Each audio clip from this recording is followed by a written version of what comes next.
Hey, welcome to Genre Exposure, a film podcast. Join us as we explore the wide world of cinema, broaden our horizons one movie at a time. I'm one of your hosts, Dustin, and as usual, I am here with Jason. Hey, everyone. What's up, my dude? Hanging in there, doing good. About yourself? I'm here. Excellent. A little worse for wear, but I'm here. Uh-huh. You went gambling, right? You didn't lose your shirt or anything. No. You gamble smarter, not harder, I say so. Smarter, not harder. Okay, good. Know your limits, is the whole thing, whole trick there. Mm-hmm. Just like with watching certain movies that Yes. we recommend on Genre Exposure. You got to know your limits. You do.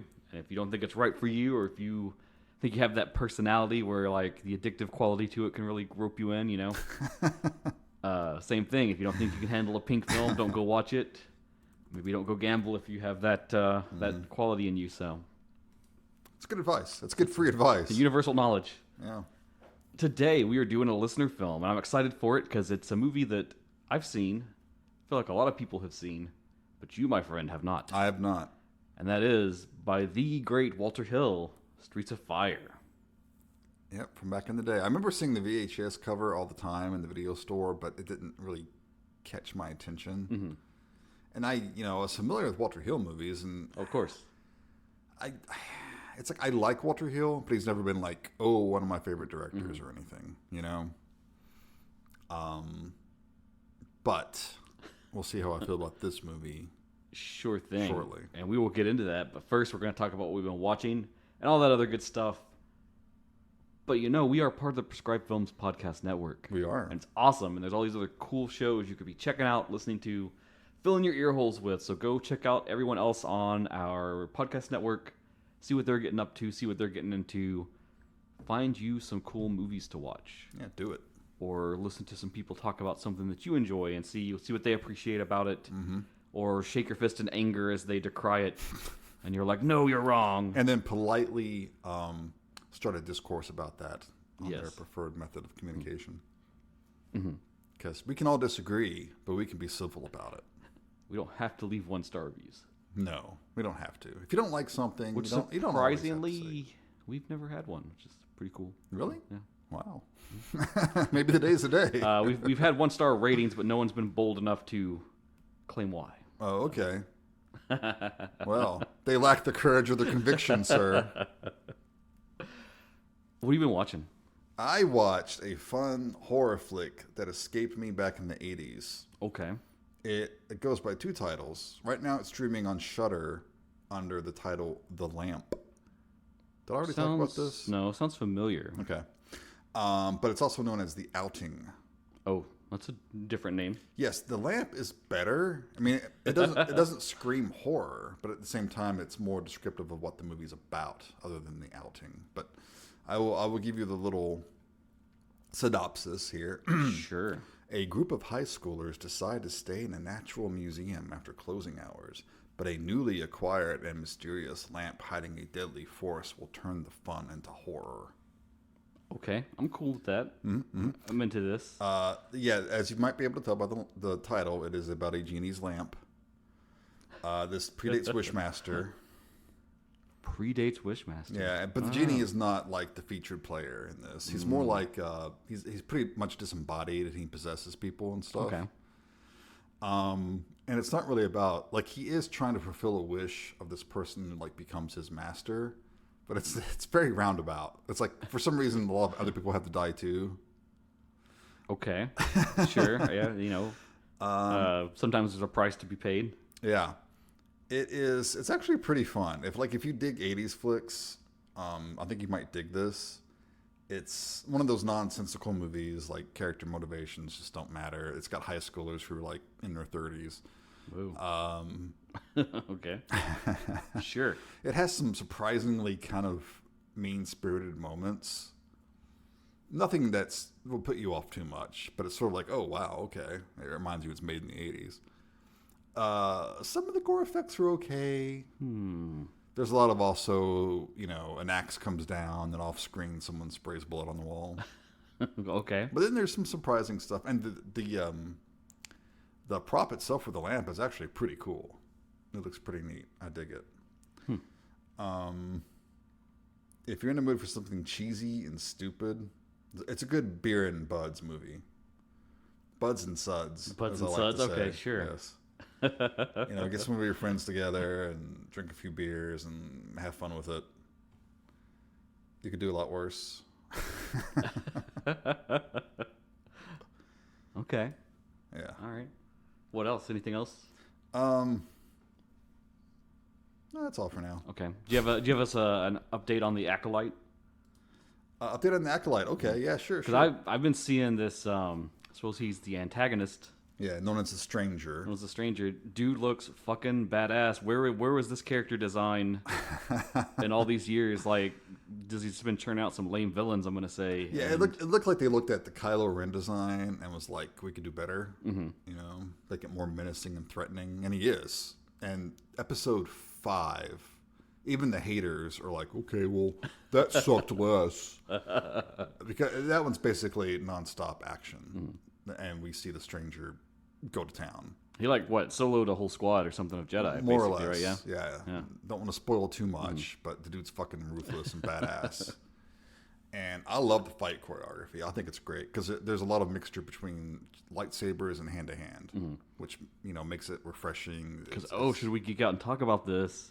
His helmet and his gauntlet is made of, is it cortosis? Cortosis, Yes. exactly. Yeah, I was watching it and I saw the lightsabers hit, and it's a cool effect too because it does this like popping like sparkler thing, and the sabers go out, and I was like, oh fuck, cortosis! It's the first actual like canon, right? Because it's been in like the cortosis. comics and novels and stuff, but Yeah. never shown on screen. Yeah, and it has the ability to short circuit a lightsaber or something if it hits it. Which is brilliant and great for like a villain to have as a motif. It's really cool. So I liked it. I've liked it the entire time. Is it perfect? No. Do I have some nitpicks? Yes. But for the most part, I'm having a lot of fun with it. Cool. There's 2 more episodes left. The last episode was a bit more slow and talky, but it had some interesting, master pupil back and forth. Like it's called the Acolyte. You, so. Yeah, seducing you to the dark side, Sure. sort of thing. And it's like, it's interesting when the bad guy starts to make sense. So I dig it. I think you should check it out sometime. I know Disney has started putting a lot of their stuff on actual physical media. So imagine that. Yeah, I don't know if you want to wait for that or not. I don't know. But I think you might dig it. We'll see. Okay. All right. What have you been watching, dude? So I've got a show I want to talk about, but also a movie. So I believe I've mentioned this movie before, like some years ago on the podcast. Wanted to bring it up again now just because it has like an actual official English release. And sometimes when I go off on a tangent about those weird Japanese movies, I do like to highlight the fact that, eventually if it has a release, now you can own it. Okay. Which get fucked at up it. Pinkfield So- movie is this? Actually, no, this is a little more modern from 2018, directed by Eisuke Naito and Liverleaf. I don't recall you talking about this. So it's I probably wasn't paying attention. it's kind of like it's billed usually as a horror film, and I mean it is pretty fucking gory, but it's like I guess it's more of like a teen thriller almost in a sense, but it gets very mature and very dark. But it's about this school student named Haruka, and she had lived in Tokyo in the big city and was used to life there. And then because of her father's work, they move out to this rural town, kind of in the north of Japan where it's snowy and cold and completely different way of life and everything. And as it would happen, as is often the case in many school-focused stories in Japanese cinema, she is horribly and terrifically bullied by the students at the new school. And there's this whole, as it begins, there's this whole, thing that spins around it of, the town is so rural and the school is so small, they're pretty sure that, after this current group graduates, they're just going to shut the school down. Because it's one of those things, we know it around here where we live in Kentucky, all the youth move away, it's just the old people in the town. Right. There's no new businesses, new jobs, new anything to, reinvigorate things. Or, it's a dying small It's suddenly rural a town. Stephen King story. Yeah.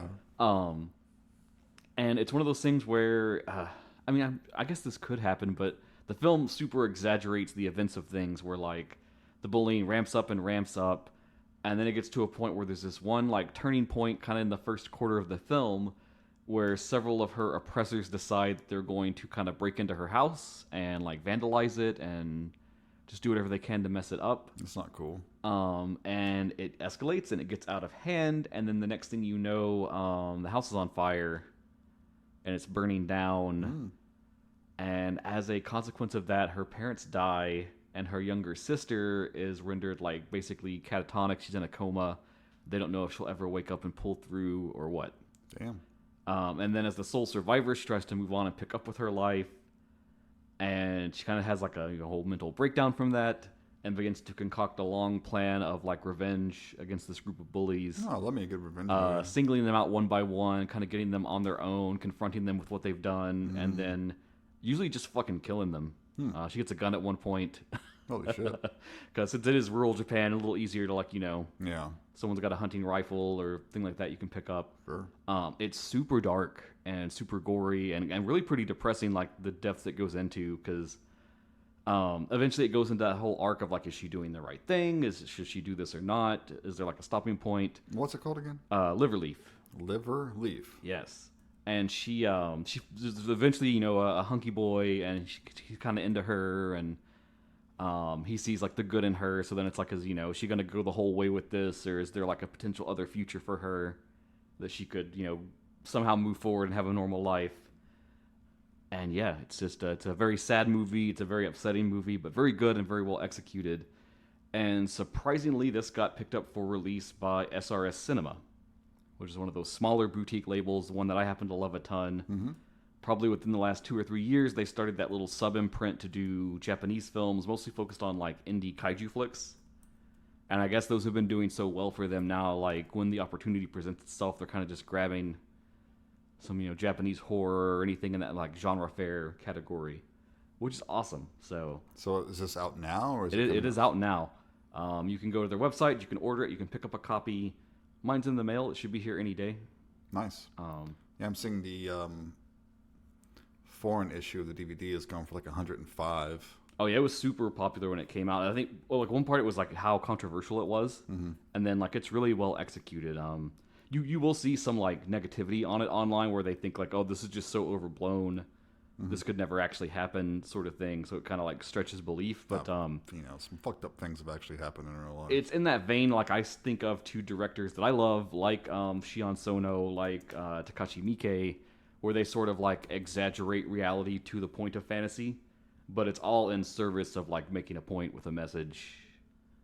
And it goes back to one of our classic staples of Japanese horror, especially when it's focused on school students, which is that bullying is fucking bad. And yeah, you shouldn't do it, kids. Shouldn't do it, kids. Because either some horrible spirit will come back and kill you, or some psycho. Well, yeah. It may take many years, but you will get what's coming to you. That's right. It all comes around. So that's that. Then I wanted to talk about an anime. This is really just kind of self-serving, but there's a new season of the anime Code Geass, which is an anime that I am super into and have much beloved over the years.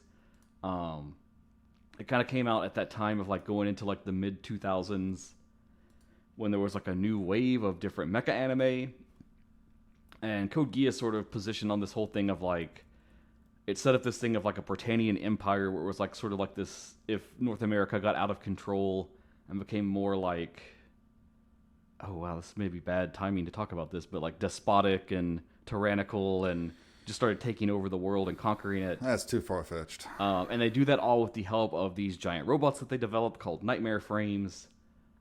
And in the course of doing that, they invade and capture Japan because they have like the minds that create the like in-universe fuel that powers these things to make them function and work. And then it's a lot of classic anime drama and mecha action as people try to like overthrow that and get freedom for Japan. So this new series, Roze of the Recapture, it's a follow-up to like where the original series left off and ended, which, spoilers, to save a little time to get to talk about this. In the end, they kind of like, fix everything in a sense in some ways, not without a lot of casualties and bad things that happen, but by the end of the original show, the villains have been kind of stopped. There's sort of like a world government now that's like everyone's kind of at peace with each other, however like fragile it may be. And so this new series is picking up like, I don't know, 7-10 years later or so.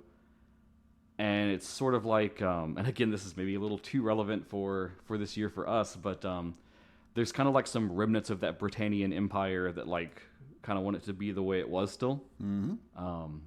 And in their course of, I guess, trying to make Britannia great again, bad word choice on my part, they sort of make this breakaway faction dubbed with the Neo-Britannian Empire, and they storm, I believe it's the Hokkaido region of Japan, and like conquer it and take it back over, and basically just try to resume everything that was going on in the prior war. And the show focuses on 2 mercenaries with nightmare frames that are kind of going around Japan, hiring themselves out to the locals to sort of like stand up and try to dispose these people that are taking over. I want to say I like this, but I'm also a little mixed because it has that vibe of like a, dare I say it, the rebootquel, where you kind of have like, oh, it's a new situation that's continuing the plot, but also it's sort of a retread, right? Where the bad guys are doing the exact same plan that was the plan from the original series. Kind of a Force Awakens sort of dalliance, right? Yeah. Which can be good, but it can also be really bad. It can also be sometimes Palpatine is sometimes somehow Palpatine is returned. So I'm a little apprehensive, but if you like mecha anime, especially if ones with like high drama, because kind of the crux of Code Geass, they have this like fantastical element where some people have this superpower called a Geass, and in the original series it was that he could like stare someone in the eye, issue a command, and they would be compelled to follow it. Cool. Which relates to like that. It's like the Ben and Gesserit voice or something. Is it like Irish folklore? The Geass, like it's in D&D as like a spell. It's a spell. Yeah, right. So it's really like that mythology, kind of like modernized and brought forward. But cool. So that's like a whole like wild card element to the series, which is super fun. Which in this new show, the main character, her Geass is like, she sets a condition, and it's like a promise, and it's like you either do what she says for you to do, or you'll be compelled to kill yourself. Okay. Interesting. So fun. We'll see where that goes. I may check back in on it later once it's progressed a bit to see if this is just kind of some pandering retread or if they're really using that as a groundwork to do something else. All right. We'll see. TPC. To be determined. But that brings us to Street of Fire. Street of Fire.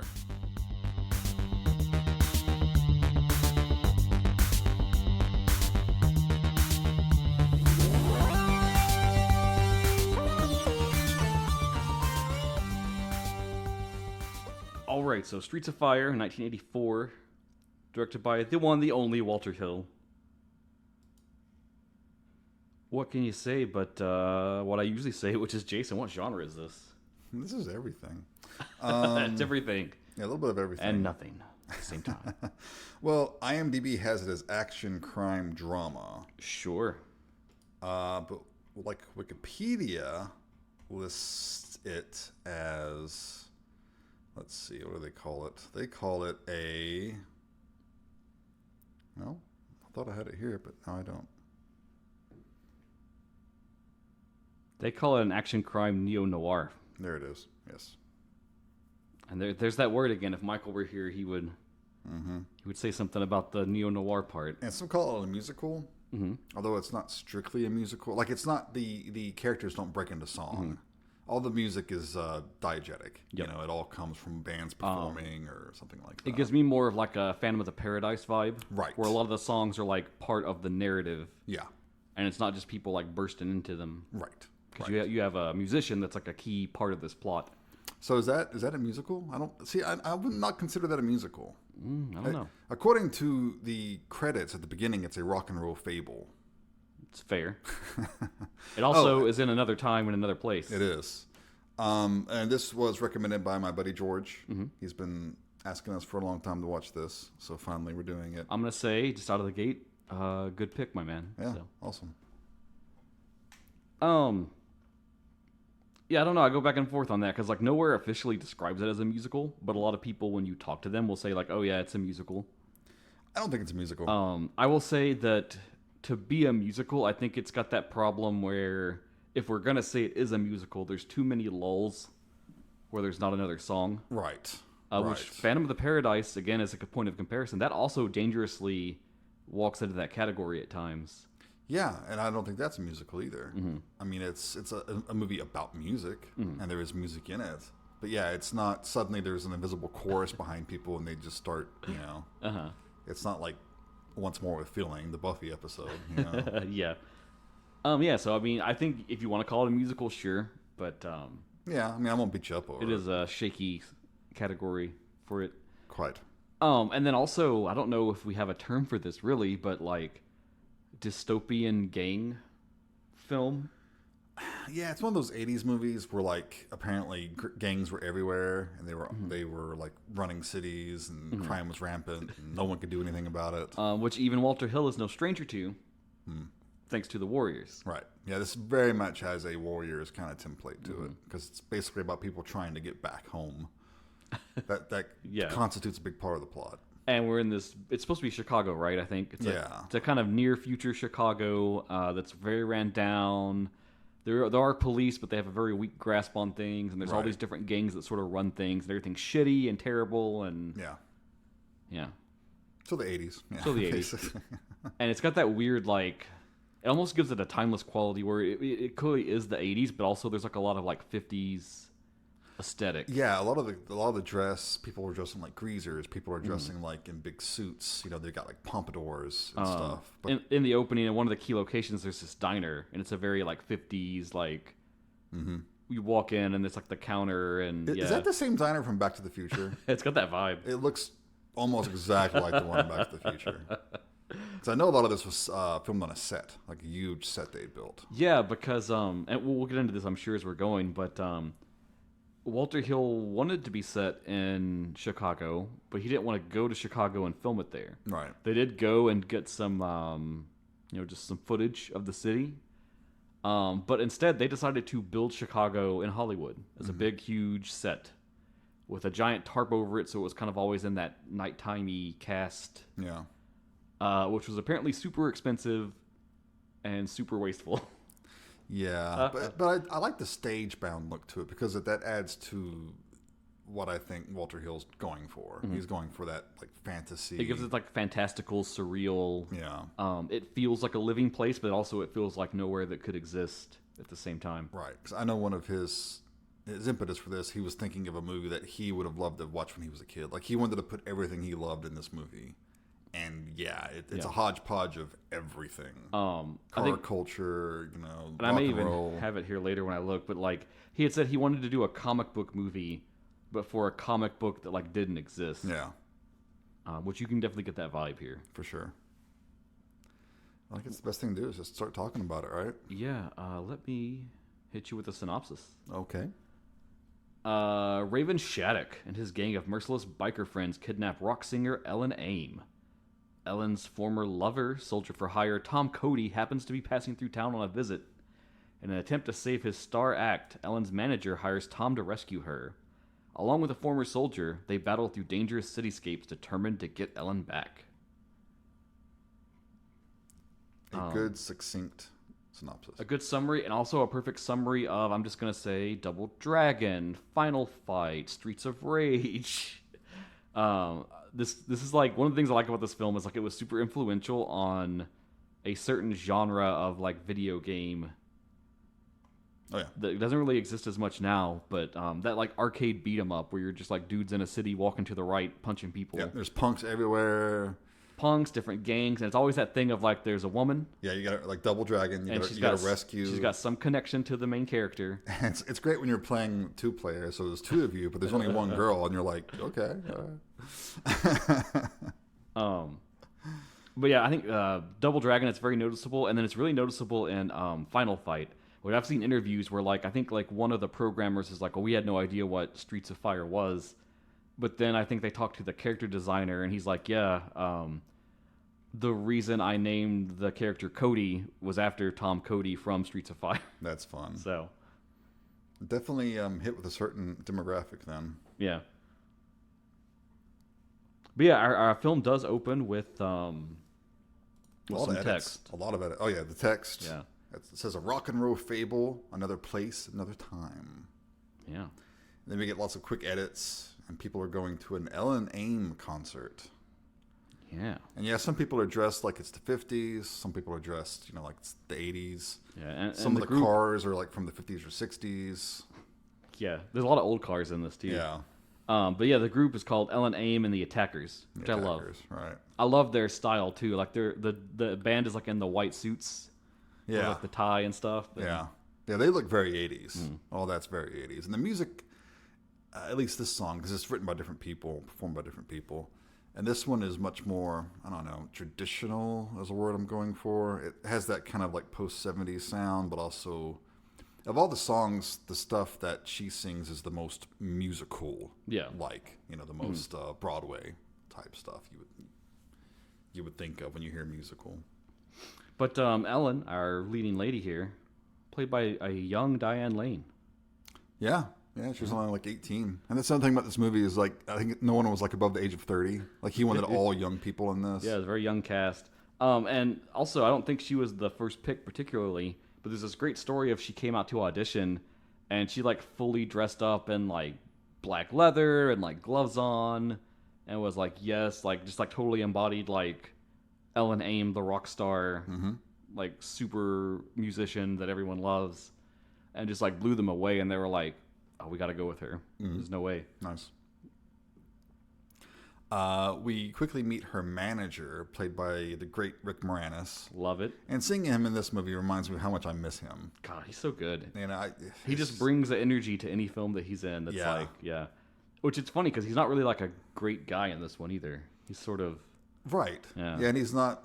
I mean, he has some funny lines, but he's not really comic relief. He's not. He's a little schlubby. He's the manager. He's a money guy. Yeah. He's a bean counter, but he's also kind of mean. So he's not like the lovable dork like Louis Tully or something like that. Yeah, Billy Fish is the name of his character. Billy Fish, which is a great name. And then she's doing a song called "Nowhere Fast." God, it's a great song too. Well, it's not really a band, but it's performed by Fire Incorporated. Which is kind of a thing they threw together. Yeah, for one of the film. producers and writers threw it together for this. Like you do. As you do.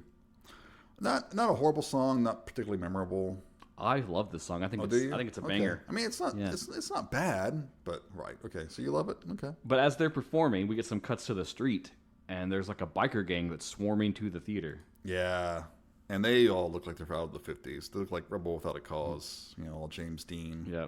It made me think a little bit of Rumblefish, too, which we watched and had very mixed opinions on before the podcast began. Yes. We meet Raven Shattuck, which, by the way, fucking great name.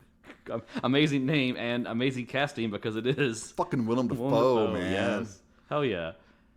He's the leader of the Bombers. Hell yeah. And they kind of come from this part of town that's like the shitty part. It's like your Hell's Kitchen kind of area. It's called the Battery. Yeah. Which is also a great name. And he looks great. He's got like this, it's almost like a wannabe devil lock. Yes. Like the Misfits wear. He's got like this widow peak that's almost coming down to a point, but not quite far enough to be a devil's lock. But it still looks really cool. It's just an interesting character to see him play because he always brings his A game. Oh, yeah. He never half-asses it. So, yeah, the bikers come in and... it's neat because they fill in the crowd. They fill in the crowd, and they're cool. I love the photography here because they're kind of backlit. You don't see their faces. They're like shadowed, and they're like coming closer and closer, and you see Willem Dafoe's outline. And there's this slow reveal where they light his face, and it's really effective. Awesome. It's cool, yeah. But the second they finish performing, they storm the stage, and abduct Ellen. And it's that arcade beat 'em up plot, man. They start kicking up the band members' asses. A pompadoured Bill Paxton rushes out of the audience to try to stop them and gets punched. So this is one of his early films. Rick Moranis comes out. They beat him up, and the bikers take off with Ellen. They even throw her like over the shoulder too. Oh yeah, it's just like out of a video game. Yeah. And they're terrorizing people on the streets for a little bit. And cops come out and they crash their car. But they ride off with Ellen. This is the opening scene to any video game where they've taken your girlfriend and now you got to go beat them up. Yep. And seeing all this happen is a character named Reva Cody.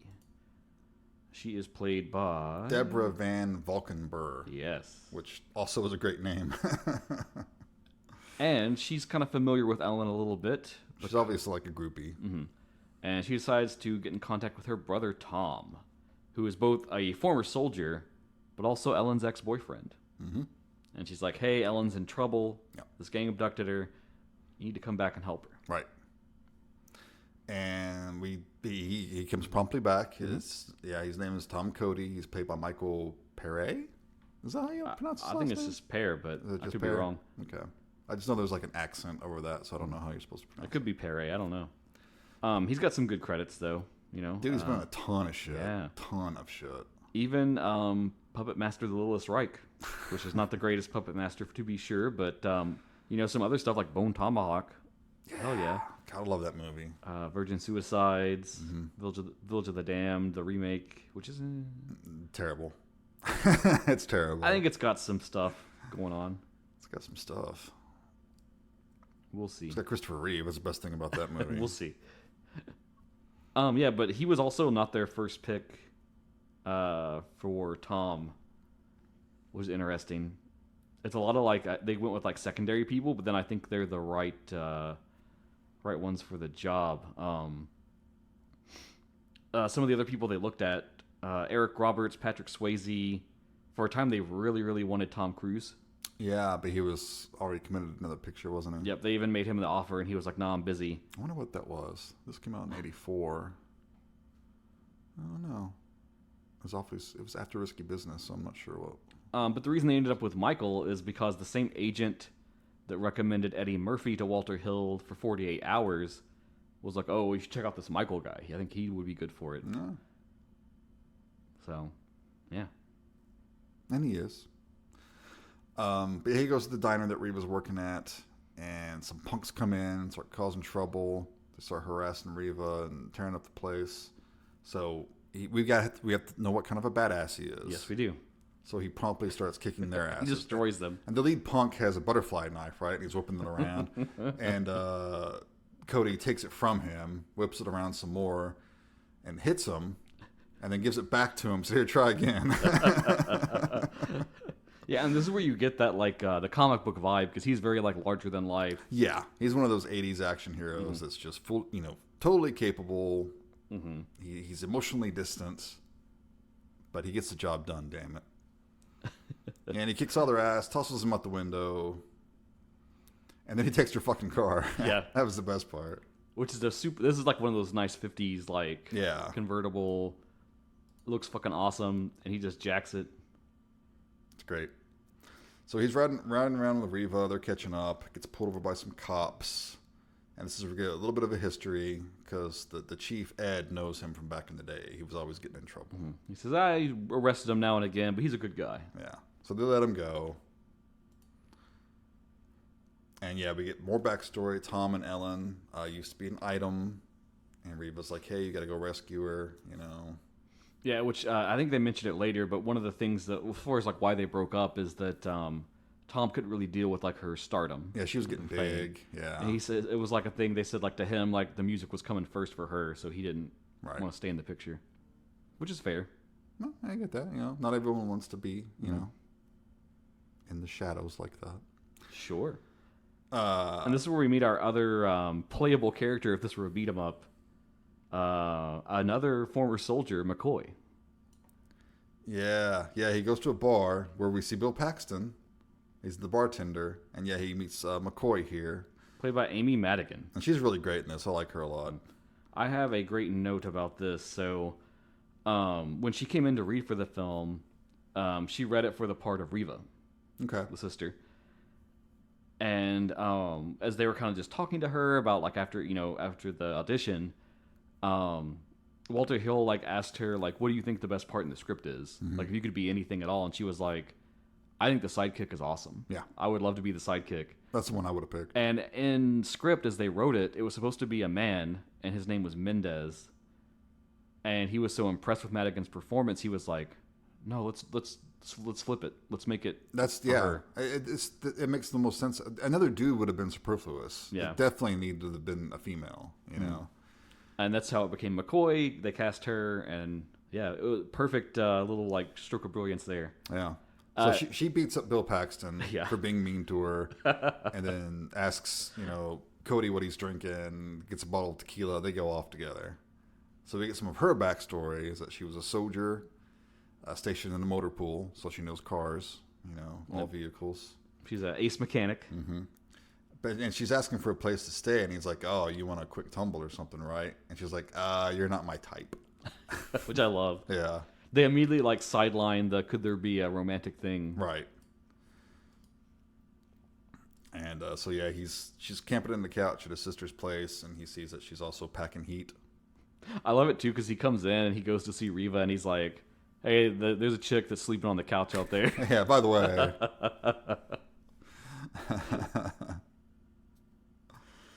So yeah, Cody's like, okay, I'm going to meet with this Billy Fish guy and see what I can do about rescuing Ellen. So he goes to see a mechanic friend of his named Pete and gets some guns from him. Mm-hmm. As Reva and McCoy start kind of bonding a little bit. We get a little bit more backstory about how Cody couldn't handle. Yeah, that's where they drop the whole how they broke up thing. Right. But yeah, Tom goes and gears the fuck up with a pump action shotgun, a revolver, lever action rifle. Mm-hmm. It's all out of the trunk of this vehicle that the mechanic brought in. Clearly, it was like someone like running guns. Yeah. And things went sideways. So Cody's asking Billy for $10,000 to rescue Ellen, and it turns out that Billy Fish, the manager, Rick Moranis, used to live in the Battery, the bad part of town where the bombers are. So Cody's like, "You're coming with me. You're gonna be my guide." I like him talking about it too because he talks about how he used to book shows at a club there. Yeah. And it just got totally out of hand. Yeah, a place called Torchy's, right? Yeah. Which would be a great set piece for a battle. Would be, wouldn't it? And McCoy's like, okay, I'm going to go along here. And Cody's like offering her 10% for it. And I love some of the dialogue in here is very retro. There's a lot of you dig. And Billy calls McCoy a skirt and shit like that. Yeah, he's like, no skirt's going to come along with us. Yeah. And I like it because Tom's just like, oh no, she's good. She's capable. She's coming. Yep. And Billy says they probably got her at Torchy's, that old crappy club. It's in the middle of this old factory. And so they get on the road, and by the time they get there, it's nighttime. Of course it is. Mm-hmm. Got to have that setting. And they decide to do a little recon. And they're sitting around, and they see a bunch of the bombers riding by at one point. Mm-hmm. Now, this is where I perked up watching the movie. Okay. Because we see inside Torchy's, and we get the motherfucking Blasters playing a couple of tunes here. Yes, this is one of the other bands. And they are a great band. Their music's it's typically called, a lot of people call them punk, but it's really more of a roots. It's very much, a little bit of country, a little bit of rhythm and blues, just everything kind of thrown together. But they were kind of lumped in with that whole LA punk scene in the early 80s. They opened a lot for X. Hell yeah. Yeah. And I'm there for it. Mm-hmm. They played with one of my favorite bands from the era, the Flesh Eaters. Ooh. Yes. So if you have watched From Dusk to Dawn, you have heard one of their songs at least. Because it's used during the title sequence. Like when they're driving in the car and you see that X-ray of the woman tied up in the back of the trunk. That's the Blasters playing. Dark Knight, I think is the name of the song. Great fucking track. Great use in that film, yeah. And they're you can tell they're having a lot of fun here. So that was really exciting for me to see the Blasters. The one song the first one they're playing is One Bad Stud, and then the second one is called Blue Shadows. Epic, I love it. Yeah, so the first song is more of like a swingy blues number, and the second one more like rockabilly. Ooh, yeah, rockabilly's a good term to use for them. But yeah, Raven's in there. He's got Ellen tied up upstairs in one of the side rooms. Yeah. And this is what I was wondering the whole time. What's the end game? And basically, he just wants her. He wants her to submit to him. Yeah. They're not holding her for ransom. He could care less. Which is what I thought. But no, they just wanted her. I don't think they need money because they kind of just run the show. Yeah. Already. Yeah. So Tom's gearing up with his weaponry. And McCoy goes on in. Yep. And I love it because like one of the bombers like kind of notices her, and they do the whole like, oh, let's bring her in, bring her to the boss kind of thing. Yeah. The guy like wants to party with her basically. Yeah. Turns out that he's not her type either. So she probably kicks his ass. Oh, and in the meantime, Cody ordered Billy to take the car and then be at the entrance in like 15 minutes. But I love it because she gets in there and then she just like holds him at gunpoint. Yeah. Yes. Yeah. Doesn't fuck around at all. She's holding Raven at gunpoint and everything. And you can tell like he delivers it so well. The look on his face where he's just like, "Who is this bitch?" Yeah. And he has that. Well, I mean, it's Defoe. He could play something like this in his sleep. He's got that quiet menace, simmering the whole time. Meanwhile, outside, Cody starts shooting up the motorcycles. Mm-hmm. And there's some cool stunts here with the bikes exploding. Oh, and the riders. They spared no expense. Yeah.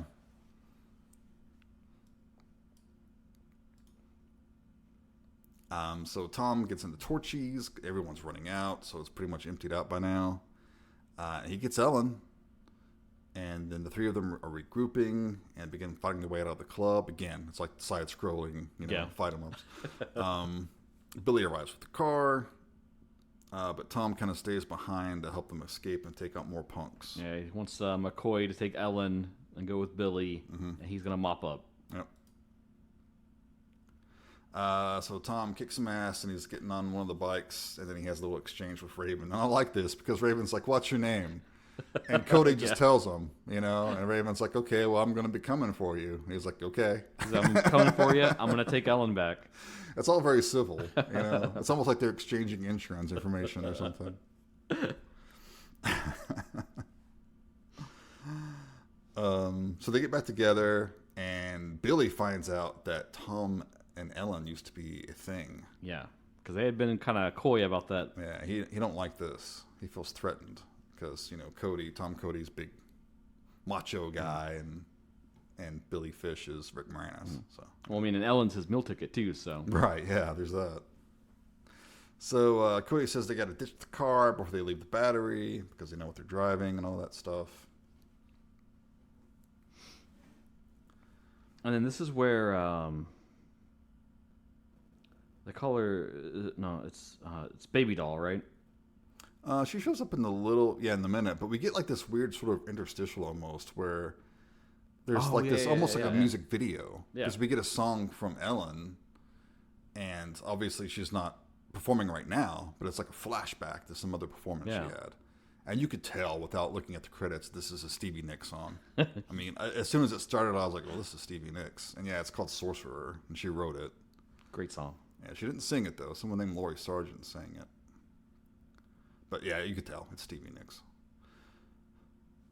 But yeah, this is where they meet Baby Doll, played by Elizabeth Daily, who you will know better as Dottie from Pee-wee's Big Adventure. Yes.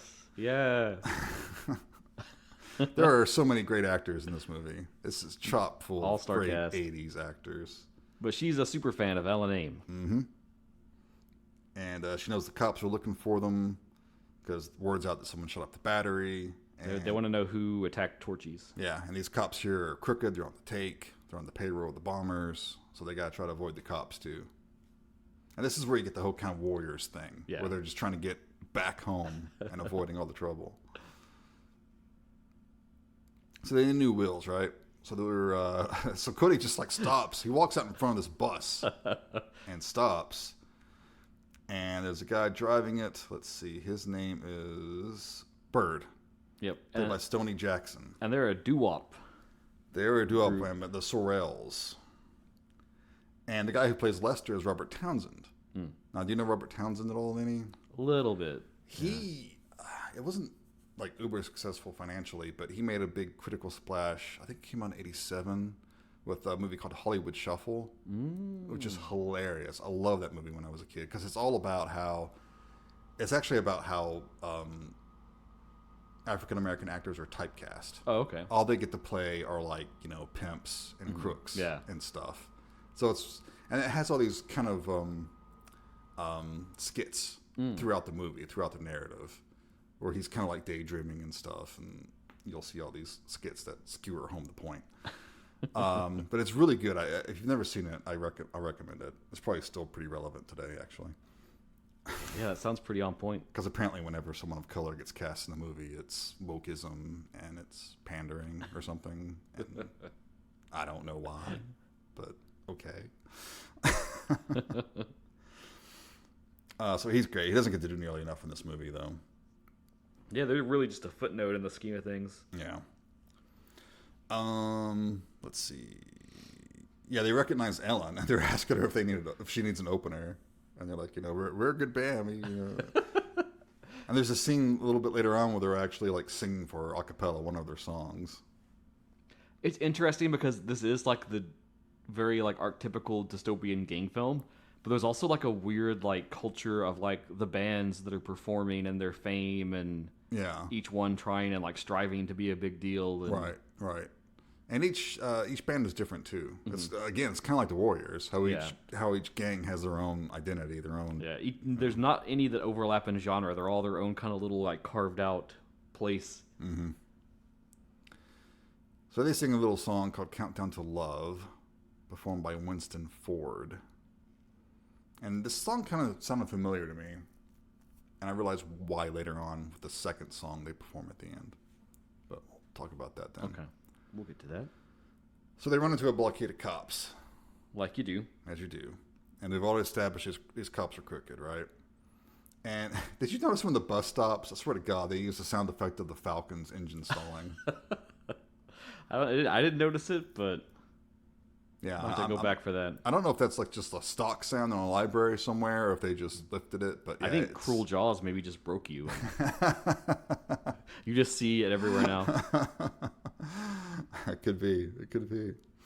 So the cops come on the bus, and Billy is like, "Okay, all right, I speak your language here. Here's a bribe." Yeah, let me bribe these guys to get us past this point. And they take all of his money, but they renege on the deal.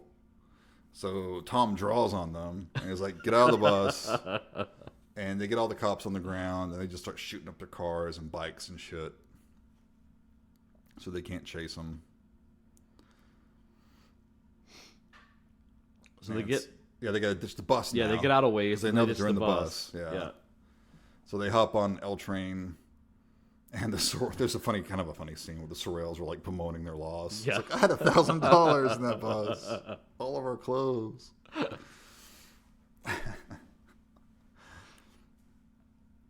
And then we double down on the police angle, right? Because this is where Raven goes to meet like the police chief. What was his name? Ed Price, I think, is the character. Yeah. They make it back. Our heroes make it back to the area of the town is called Richmond. Richard Lawson's Ed Price. Yeah.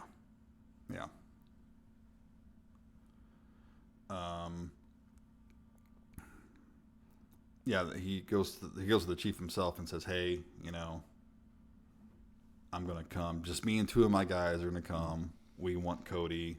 Stay out of it." Well, yeah, because Ed tells him, like, hey, this is getting way out of hand. Yeah. I can't keep a lid on this anymore. Yeah. And Raven's like, we just want Cody. We'll leave everything else alone. He's like, I just want to meet with him alone, and he and I will settle this man to man. Yeah.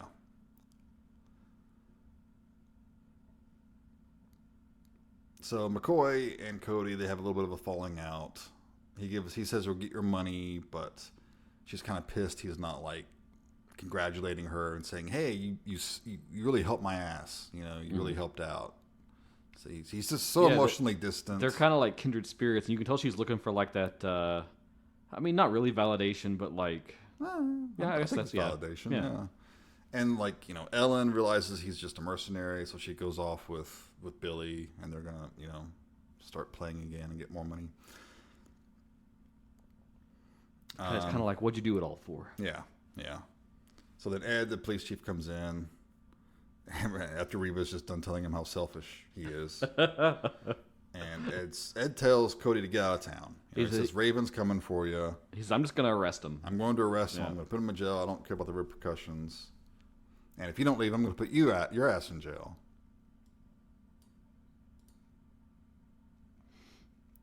And Tom's got to do some thinking. Yeah. But what he wants to do. And he shows up at Billy's and he gets the money. But he only takes the grand from McCoy Yep. and just throws the rest back at Billy. Wasn't about the money. So Ellen sees this and she's like, oh, okay. So she runs after him. They have like smooch in the rain. Oh, this is like a big moment. Like she chases him down in the rain, and the big Hollywood kiss. Yeah. And then we see him in the bed together. Post coitus, I think is how you say that. Yeah. It skips to that part, and that's something that we should mention right now. This has a PG rating, and while there is violence, there's shooting, there's explosions, but there's no blood. Right. And we actually haven't seen anyone die. Yeah. And what violence there is, especially for the 80s, is fairly cartoonish. It's like a video game that would have come out. Which that goes back to that, like he wanted to make a comic book movie. Right. There even is, like, originally there was an R cut that they screened for some people internally. And then they sort of reaffirmed the idea that, oh, yeah, we should, like, reel this back and just make it kind of more this surrealist, cartoony sort of. Yeah. Bit more something for all ages. Which, while normally I'm like, yes, give me more gore, I kind of respect it here. I think. Yeah, not every movie needs to be like that. Not every movie needs to be RoboCop. So Cody finds McCoy back at the bar, gives her the money, and says, hey, you did a real good job. I couldn't do it without you. Oh, well, one thing. Before he parts with Ellen, they kind of talk about running away together a little bit. They do. Yeah. And, Cody asks for McCoy's help again that night. And then we see him and McCoy and Ellen on the train. Oh, okay. He's come to his senses. He's just going to leave town. He's like, screw this, But no. When the train stops, they get off. And he fucking punches Ellen out. Yeah. In the course of... Because she's trying to stop him, like, well, you going to go back to town? No, the hell with that. And he just knocks her out, man. Enjoy your brain damage, There's a certain special class of, like, movie character that will gut punch a woman to knock her out to get his way. I mean, he is knocking her out to protect her, but still, he's knocking her out. But I wanted to bring this up. And movies have really misled audiences about the dangers of being knocked unconscious. You do not want to be knocked unconscious. You're not just going to get right back. There's going to be lingering effects. Okay, so I want to talk about this. This is a thing that we watched in Movie Club pre-podcast days, directed by Seijun Suzuki. Detective Bureau 2-3, Go to Hell Bastards. Do you remember this? Vaguely. Early 60s, very over-the-top, like, detective, set in Japan thing, dealing with the Yakuza. Yeah. But that had the femme fatale in it, and he gets to the part where he's, like, in the room alone with her, and he's like, well, I'm just going to rape you. And then she's like, what? And then he just, like, gut punches her, knocks her out, and then, like, leaves to go, like, take care of everything by himself. Yeah, that was fucked up. It's weird. Never do this. Never do that. Yeah, don't do that. Don't do that. And this is the one moment where it's like, I mean, yeah, he's knocking her out to, like, save her, basically, but it's also, it comes across as a bit too violent, I think, and he's supposed to be this nice guy, but he's hitting his girlfriend. At the same time as this is going on, Price makes his move to arrest Raven. Yeah, which Raven had expected. Yep. So he had all the bombers gathered and ready. Yeah. He rides in with his two guys, but there's no Cody, so he like has this air horn, signals it, and then just army comes out behind him. And there's a fun scene where Billy comes up, and he runs up to Raven and tells him to get out of town, you know, but then he's just punched, knocked out. But he shows some spine, you know. But Cody shows up. He gets into town for his face-off with Raven. And all the townspeople are showing up now. They've all got weapons. They've got guns and stuff. And everyone's just sort of like made a big circle around them. Yep. And I can think of no better way to end this film than by having them duel with sledgehammers. Yep, sledgehammer fight. That is the weapon of choice of this duel, sledgehammers. It's really hard to describe because the first time you see it, it's just like, the fuck is going on right now? Yeah, it's kind of odd. But it's cool. It's really cool. It's cool. Yeah, I wouldn't want to be hit with a sledgehammer. No. But they're like dodging and ducking and weaving, and there's a lot of bashing them through car windows and shit like that. It's a pretty epic fight. Yeah. It feels like that, you're playing Final Fight and you're at the boss. It's the boss fight, definitely. Yeah. And it's like Double Dragon or something. It's like where there's items are on the ground you can grab and use. Yeah. So at one point, Tom disarms Raven. And Raven's like, oh shit, it's up for me. But being honorable, despite the fact he just punched a woman unconscious, Cody throws down his sledgehammer, and then they both resort to fisticuffs. Hell yeah. As it should be. So there's back and forth, as always, but eventually Cody's kicking Raven's ass, and he's just kind of like, just weaving on his feet. And Cody just kind of like pushes him, and he falls over unconscious. And everyone cheers, blah, blah, blah. And then the bikers like are picking up Raven and taking him off with them. You can tell they're accepting their defeat. Yes. And then we get the Sorrels. They're opening up for Ellen. Yep. And Just like they wanted. Billy's their manager. And they do a song called I Can Dream About You. Also performed by Winston Ford. And this is the one that clicked for me because this actually was like a pretty big hit. It was like in the top 10. Oh. It was the only song from this soundtrack that kind of, hit mainstream consciousness. Because I remember the video. Because the video was taken from scenes of the movie, and it has the Sorrels dancing. I don't know that I've ever seen the video. Yeah, it's right from this. I'll definitely put it in the show notes. The funny thing is that I saw an interview with Winston Ford, and he's just this like ginger white guy. And he's like, yeah, I mean, they wanted to do the video, with black performers singing the song and everything, but I don't know my voice is soulful, but that's what they did. And it's it's the 80s. You really couldn't always trust what you were seeing. You didn't know if that person was actually singing the song or not. Cool. That really hasn't changed too much, I guess, though. But I remember being disappointed by that. I think that was one of the first times I was disillusioned by music because I liked the song when I was a kid, and then I'm like, well, that's not really them performing the song. And it's like, it was my first, glimpse into the real adult world of the cutthroat business of music. That it's just a product that's packaged. Yeah. Yep. Yeah. Which probably drove me to like heavy metal as much as I do because, that's probably the most honest form of music out there. I'm not going to refute that. That sounds good to me. All right. Yeah, so Billy's like telling Tom that he won't stand in their way if he wants to be with Ellen. It's weird because I guess there's a subplot that Billy is into Ellen, but it's not like super. Well, they're a couple. I mean, at one point she goes over there and sits and kisses him. It's mostly to make Cody jealous, but it's implied that not only is he her manager, but her boyfriend. Yeah. A little undercooked, but also not relevant super so. Right. But Ellen and Tom have their goodbyes, and he says, if you ever need me for something, I'll always be there. I'll be there. And they got one more smooch. But he can't be with her. Right. They're in two different worlds. Yeah, they just... Two different directions. Yeah. If you don't get on that plane, you're going to regret it for the rest of your life. Yep. And Ellen performs one more song called Tonight Is What It Means to Be Young, which I think was a tagline on the poster. It is, yeah. And then McCoy's outside in that car that Cody had lifted before from those punks at the beginning of the movie. And they ride off to have adventures together. Yep. Because they're just that duo now. Yep.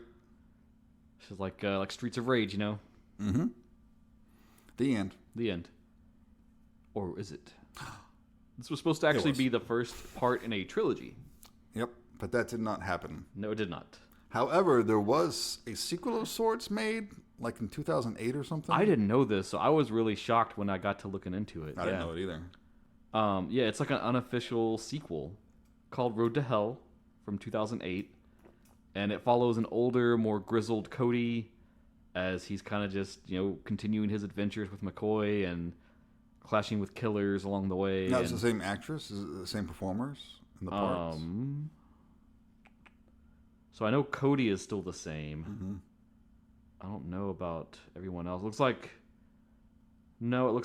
Ellen and McCoy are recasted. Because McCoy is Lauren Sutherland. And then Ellen is Anita Lehman. Baby Doll is Paige Lauren Billy-O. Yeah, so it looks like it's... Was that Albert Pyun who directed that? It is, yeah. That's crazy. You might know it from such things as Dollman. Mm-hmm. Cyborg. The Captain America film. Oh, God. With Red Brown. Yeah. Arcade. Mm-hmm. Yeah. Sword and the Sorcerer. Yeah. Sword and the Sorcerer. Which he also made a belated sequel to. Or most of it. I don't know if it ever got released. Anyway. So yeah, if you need more, that's the direction to go in. But I can't tell you much about it. I'm sure there's a trailer. I'll toss it in the show notes. Mm-hmm. But yeah, that's the film. I have lots of notes here Okay. and extra bits. I'm gonna rattle through them. I did want to talk a little bit about Walter Hill. He's probably best known for like his action films and like some of his westerns that he did. Just to rattle off some big ones, you know, you've got The Driver, The Warriors, Southern Comfort, 48 Hours, and its sequel, Another 48 Hours. Red Heat. He wrote the screenplay for the crime drama The Getaway, which is a big film. And he's also done a lot of TV episodes for different shows, including things like Tales from the Crypt, Deadwood, and probably notably for a lot of horror fans, he has produced the majority of the Alien films. Mm-hmm. Yeah, he was one of the producers on Tales from the Crypt too, so we owe him a debt for that. So here's the full breakdown of like the inception of this film. Oh, I do want to mention one of his films I like a lot, The Long Riders, one of his westerns. Yes. That's a good one. Well, actually, let's just pause my notes here to talk about this. What is your favorite Walter Hill film? I probably would go with The Long Riders. Okay. Yeah. I think mine's The Driver. Really love that one. I haven't seen The Driver. Oh my God. Yeah, I know. Okay. Swoosh. It's one of those movies I've been meaning to watch for like years now, but just never got around to it.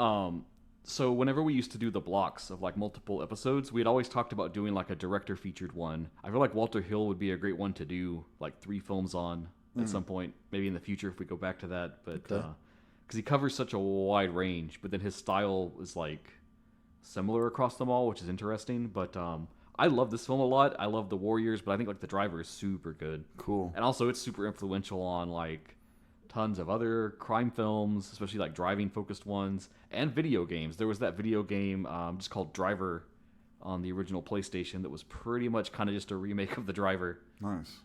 Oh, I also like a little attention to Extreme Prejudice. That's a fairly underrated action flick. But the idea for this came about when they were working on 48 Hours. And it was a few people, Walter Hill, his screenwriter Larry Gross, producers Lawrence Gordon and Joel Silver. And so Gross later recalled about it. Streets of Fire began in the euphoria of knowing that Paramount really, really liked 48 Hours and wanted to be in business with us if they could for another movie immediately. What happened was that after we screened the cut for Paramount, Larry looked at Walter and said, "Paramount is pregnant. Let's get something and set it up right away." And Walter knew what that meant, that they were in a great position here. So he said, "We can do this 2 ways. Present an idea now and get a deal done, or write a script on spec and get a lot more money." And since Walter proudly considers himself a capitalist, he suggested we do the latter. Fair enough. Speaking of the film, Hill said that it came out of his desire to make what he thought would be the perfect film whenever he was a teenager, which is what you were referring to. Mm-hmm. He said, "I wanted to put in all the things that I thought were great back then and that I still have a great affection for now.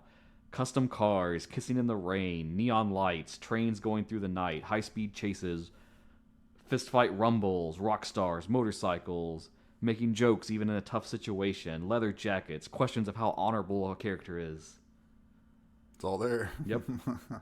Speaking about it a little more, Gross said that he knew that Hill was saying that he wanted to make a film about a comic book hero, but that he didn't like any of the comic books he had read at the time, and so he knew he was going to have to make his own character. He wanted to make his own comic book movie for something that the source material did not even exist for.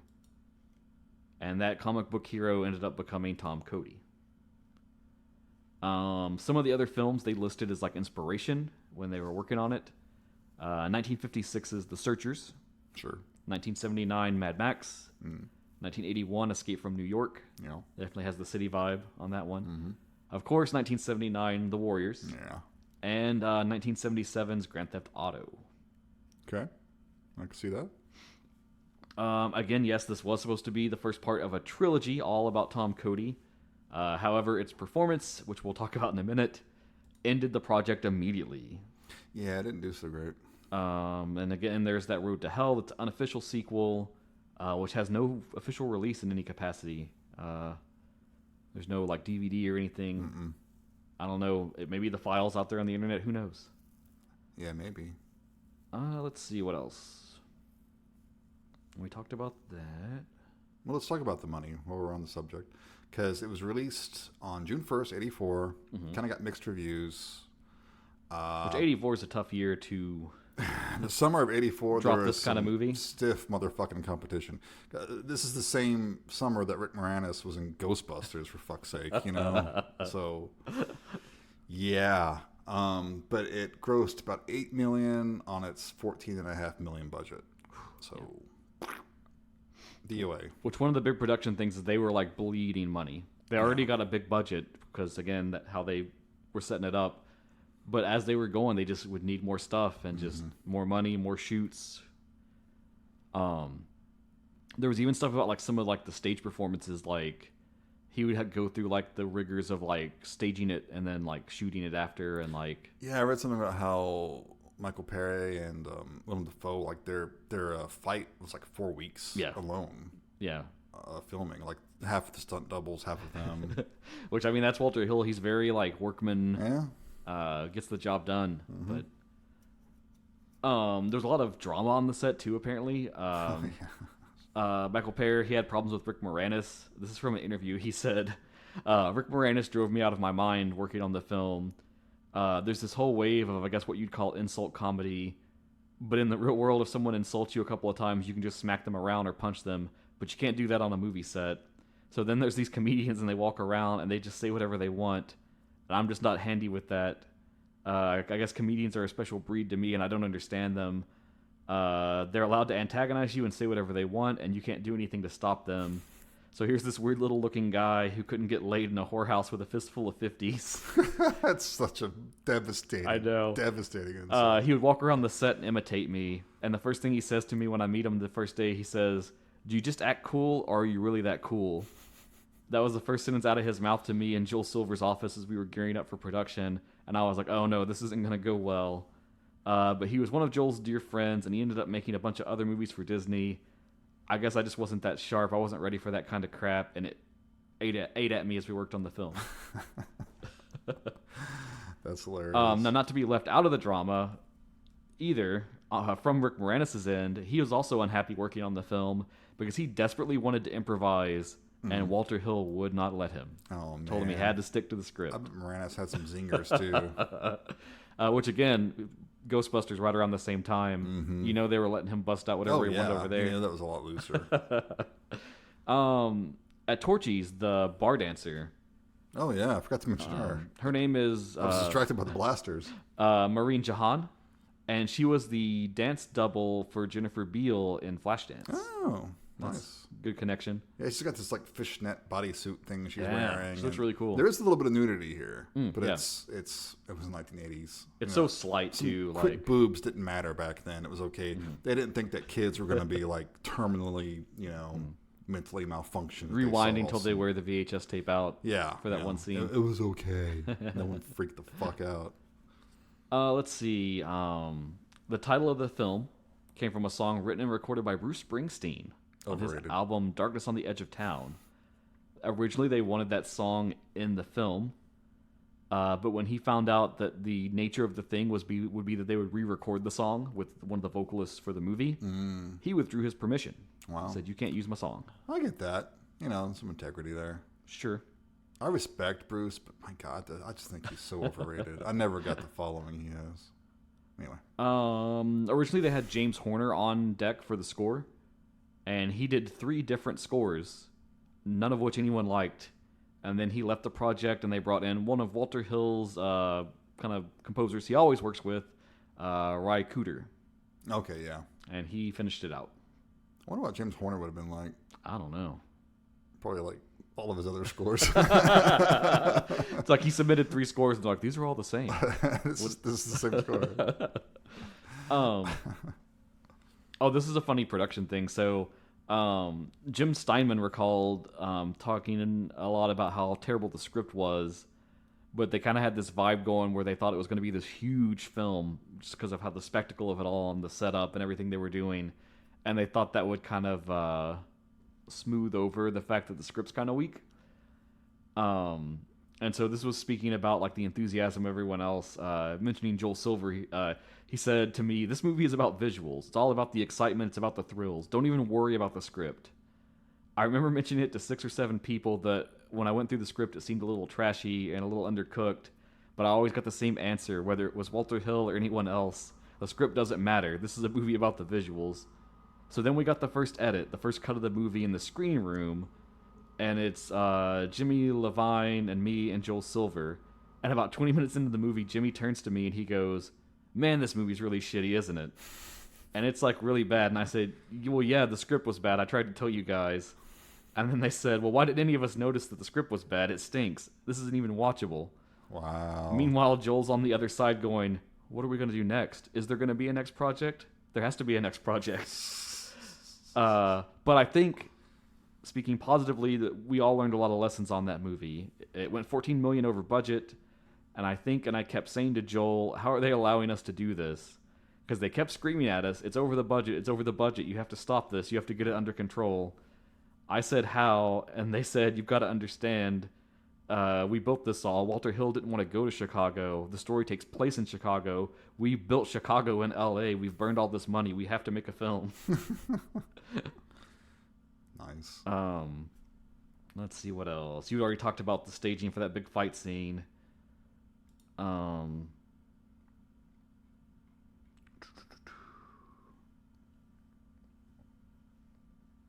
Oh yeah, so to make this like dark nighttime city street thing, the like region they constructed, they used a giant tarp to cover the set to cast it into darkness. And then they could also shoot the night scenes during the day thanks to that. The tarp measured 1,240 feet long by 220 feet wide, and that covered both sets. And the tarp alone cost $1.2 million to construct. Oh my god. So there's true like 80s indulgence. And then it just like flap around a lot and cause audio issues. It did. It made tons of problems in productions. The sound of the tarp flapping in the winds interfered with actors' dialogue and capturing audio on set. Birds nestled into the tarp, and they provided their own noisy interruptions during shoots. Nice. Little fun connection thing. The club, Torchies, that's also mentioned in 48 Hours. Oh. And it's also in When a Stranger Calls and The Driver. Okay. So it's kind of like a Walter Hill verse Interesting through line. The Bombers, they're cool motorcycles. They actually brought in like 50 people that they picked from 200 members of a real LA-based club, groups like the Crusaders and the Heathens. Mm-hmm. They just told them, "Come on down, bring your bike, audition." I bet they were happy as hell. And they just picked their favorites, and those 50 became the Bombers for the film. That's cool. Reflecting on it, Walter Hill later said he felt humbled by the experience.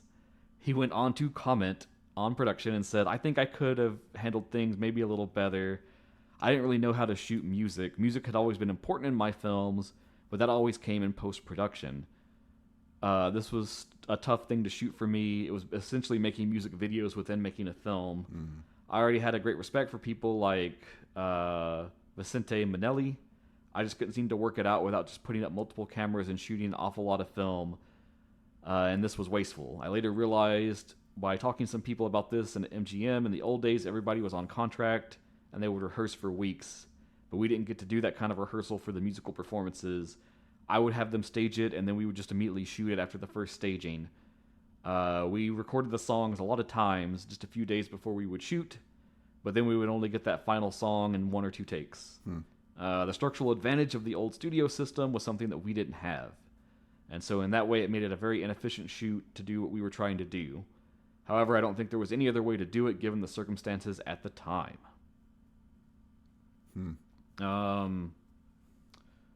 Let's see. So that R-rated cut that is kind of lost to the ether now.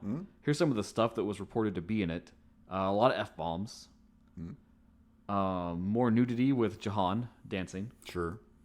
And a slightly different ending, of which they didn't really talk any details about, but apparently the credits of that cut was like Ellen's final performance, and the credits kind of rolled over as she was performing. Okay.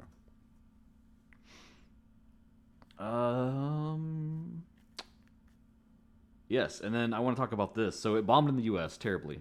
Way over budgeted, didn't make its money back. Axe the sequels, it's done. Right. Despite that, in other places, this film did surprisingly well. Most notably, and you know it's coming. It was a big deal in Japan. It won the prestigious Kinema Junpo Award for Best Foreign Language Feature Film in the year it was released. Huh. And other different creators in Japan have referenced it as a source of inspiration, notably on several different anime OVAs like Megazone 23 from 1985, Bubblegum Crisis from 1987. Oh, yeah, that's a classic. Which, that even has like the main character Pris. She's like got the rock star persona when she's not in the mech suit like fighting shit. It's also listed as an influence on things like 1987's Metal Skin Panic Maddox 01. I watched that not which too long ago. you watched recently. Yeah, that was good. And stuff like Galforce Eternal Story from 86, and even to some degree Akira. Yeah. It also kickstarted the renewal of the delinquent genre in Japan, carrying that on through both anime and different live-action TV dramas. Stuff like, Sukiban Deka, where you've got the yo-yo girl delinquent that's fighting crime. Great stuff. Then there's a billion other things. I just kind of culled the ones I thought were most interesting. Sure. When it's someone like Walter Hill and he's so big and everything is so documented, there's lots of notes and things you can get into on. But it's not like those obscure little flicks we usually watch. Yeah. But I think that'll do us good for our purposes. I think so. And that leads us to the point where maybe I'll go first since I've seen the film before. Seen it, So the film, it does fall into that weird realm of like dystopian city gang flicks, like The Warriors, like its many knockoffs, like Bronx Warrior. I love those films. I love post-apocalyptic films anyways, and this kind of edges into that sphere. Sure. And I do want to mention one film that it really kind of like struck me, and I was like, this has to be an inspiration for it. Because we've got this dystopian setting in a city, we've got gangs, we've got music as a very important angle in everything, and there's different groups at war with one another and navigating all of that. And I thought, we've covered a film that kind of brushes in these same directions that's also a musical. Maybe think about the old Tokyo Tribe. Yeah. Directed by the Shion Sono, which I love. Had to be an inspiration for that. Well, I would imagine. Surely. Yeah. But yeah, I mean, I just love it. I don't think it's a great film. I'll say that. I don't think it's like... The flaws are there. The script is weak. The story is very basic. Right. And you can see that even in the things that inspired its imitators. Look at Double Dragon, Final Fight, Streets of Rage. Those three games are like all the same shoestring of a plot, which is the plot of this film, basically. Yep. But, like they said, it's about the visuals. It's about the spectacle. And man, there are great visuals. The camera works amazing the entire time. Score's great.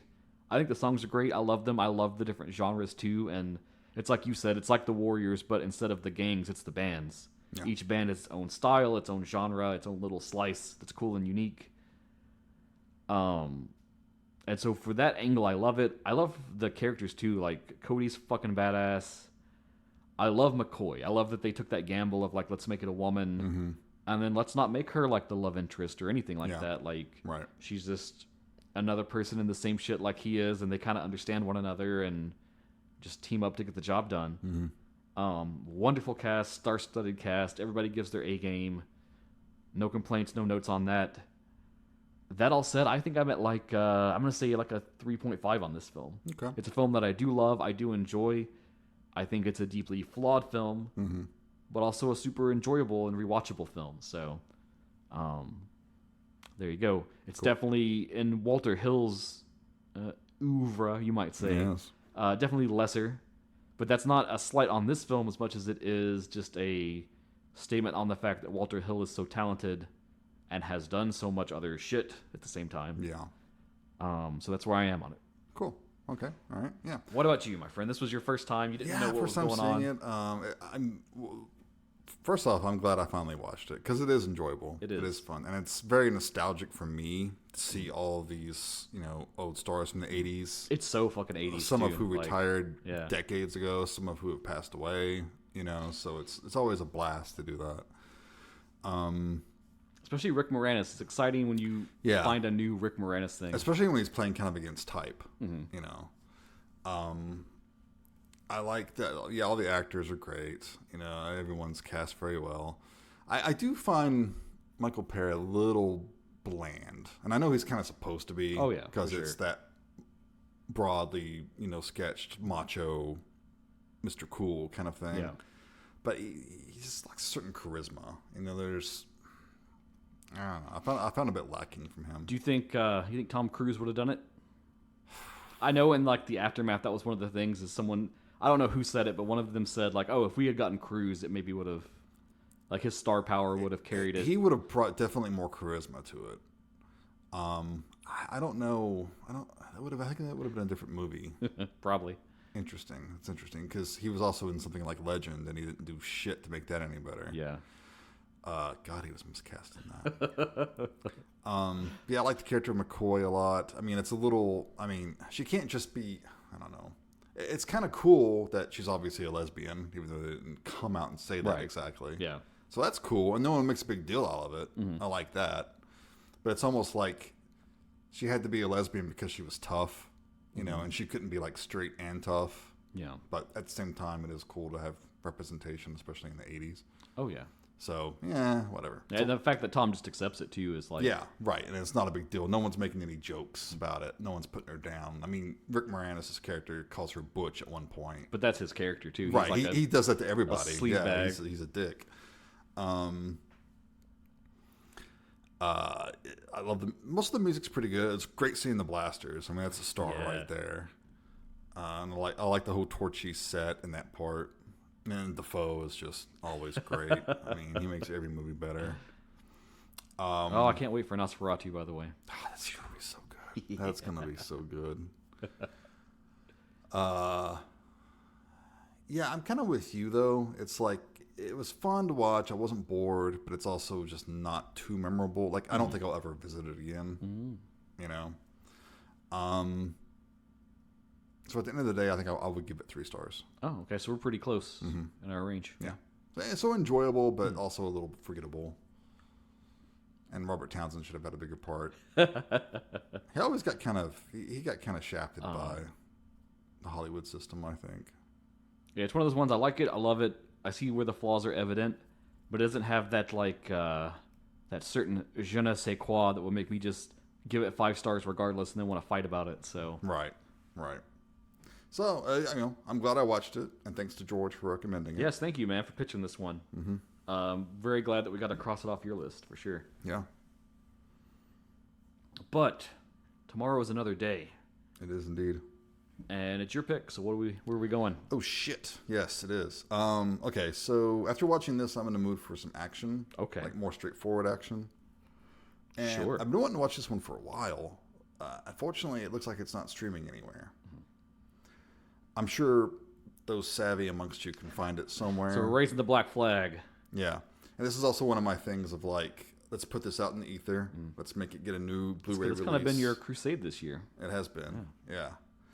But I want to watch and talk about the Ringo Lam 1994 Hong Kong Category 3 action film with Chow Yun-fat called Full Contact. Oh, okay. We've touched on Chow Yun-fat before. We've touched on some Chinese, Hong Kong action films. We did Hard Boiled. But I want to explore some of the other directors besides John Woo. Yeah, and Ringo Lam, he's one of those big ones. Indeed. And this one doesn't get enough talk. I mean, a lot of people know about it, and it's fairly well celebrated, but you don't hear about it as much as like Hard Boiled or Better Tomorrow. Okay, this cast list: Chow Yun-fat, Simon Yam, Anthony Wong. Simon Yam he owns this movie. He almost eclipses Chow Yun-fat. Cool. Anthony Wong's always good. Oh, Anne Bridgewater. She's like a leading lady in a lot of Hong Kong flicks. Cool. I think you'll dig it. I think people at home will dig it. Hopefully they can find it somewhere. I'm sure there are ways. But apparently it's kind of out of print here in the States. So copies are going for a lot. Yeah, it looks like there is a Blu-ray, but it looks like it's kind of one of those... it's like an import... and dubious levels of print. Yeah. May or may not be a bootleg itself. Looks like. Yeah, there are definitely some bootlegs out there you can get. I can't speak to the quality, but they're affordable. But yeah, like now's the time for this because like a lot of the boutique labels, especially Vinegar Syndrome, they're really leaning into the Cat 3 and just any kind of Hong Kong stuff they can get into. So good time to talk about this. So this is gettable at fairly reasonable prices. I mean, you can get it for like $10-15. Now, again, it might be a bootleg, but I'm sure it will be a decent transfer. So yeah, let's get this movie released in a better edition. Let's do it. Yes. We'll get into that next time. Awesome. Otherwise, this has been another great episode. I've had a lot of fun talking about Streets of Fire with you.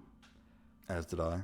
If you, any of the elements of this film, if you enjoy that kind of thing, definitely this is one to watch just to say you've seen it and enjoy it, absorb it. You may love it more than us, may not. Never know. Always see for yourself. But you can write in, let us know what you've been watching, what you've been checking out, what you think is cool. Send us your movie recs. We always need more. Feed the beast. That's right. We're churning through them faster this year since we switched up formats. Give us whatever, your weird ones, your unloved ones that you think need more attention. Troll us. A little more Scarecrow Gone Wild action. I don't know. Yeah, I'm up for it. I never thought we would do an Asylum or Asylum-adjacent film, but here we are, so whatever. It's cool. And you can reach out to us on Facebook, on Twitter, on Instagram, or you can email us at genreexposure@gmail.com. And all that being said, you have been listening to Genre Exposure. Bye, everyone. Take care.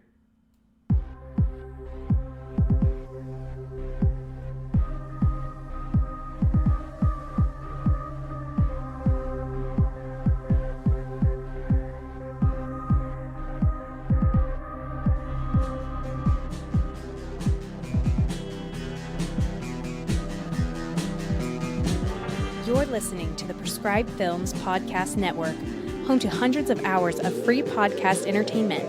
The shows on this network all have a common goal, providing you with the best discussions about movies and other forms of entertainment media. The PFPN hopes to fill your earholes with audio joy. Visit our website with links to all the other amazing shows at www.thepfpn.com. Thanks for listening.